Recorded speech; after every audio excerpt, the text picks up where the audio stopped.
Itinalakay sa impeachment court ang temporary restraining order na inilabas ng Korte Suprema nitong Nobyembre na bumabaligtad sa watchlist order ng DOJ sa mag-asawang Arroyo.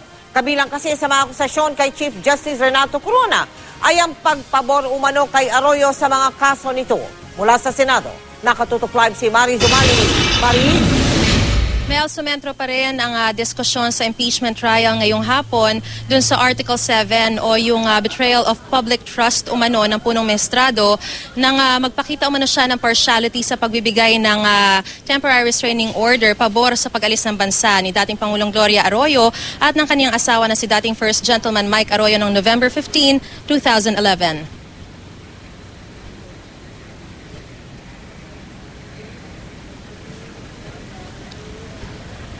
Sa Supreme Court spokesman Attorney Maidas Marquez tungkol sa ipinalabas sa TRO ng Korte Suprema para makaalis ng bansa si dating Pangulong Arroyo noong November 15, 2011.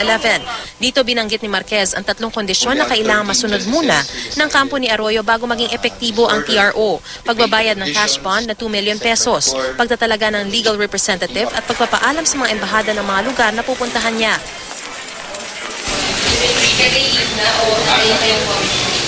No. Upon filing these conditions, or once they are able to comply with these conditions, then they can leave. Pero tinutulan ng depensa ang pagpapalabas ng video. There is no basis, there is no showing that it was he who took it and that it was really taken on the day. We do not know the actual purpose. Respondent betrayed the public trust through his partiality in granting a temporary restraining order in favor of former President Gloria Macapagal Arroyo and her husband, Jose Miguel Arroyo, in order to give them an opportunity to escape. I do not know the purpose. The purpose, I suppose, is to show his partiality. So let us see. Ipinakita rin ang video ng panayam sa abogado ni Arroyo kung saan sinabi niyang papunta na ang mga kinatawang magdadala ng cash bond at sinabi rin niyang siyang nahirang na legal representative ng mga Arroyo. Ipinakita rin ang kuha sa pera o cash bond na dinala ni Attorney Topacio sa korte. Humarap din sa korte ang main attending physician ng dating Pangulo na si Dr. Juliet Gopez Cervantes para i-authenticate ang medical certificate na pinadala ng kampo ni Arroyo sa Korte Suprema para sa motion nitong TRO.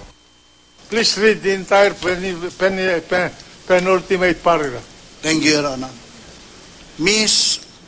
Macapagal Arroyo has metabolic bone disease and osteoporosis due to hypoparathyroidism with electrolyte imbalance and vitamin D deficiency. The Minerva brace should remain in place for at least 3 months. And barring any complications, she should be fully recovered from her spine surgery in 6 to 8 months. Her metabolic bone disease needs lifetime maintenance treatment. Mel, bukas ay pinababalik muli si Liosala para sa mga karagdagang cross-examination ng depensa. Mel?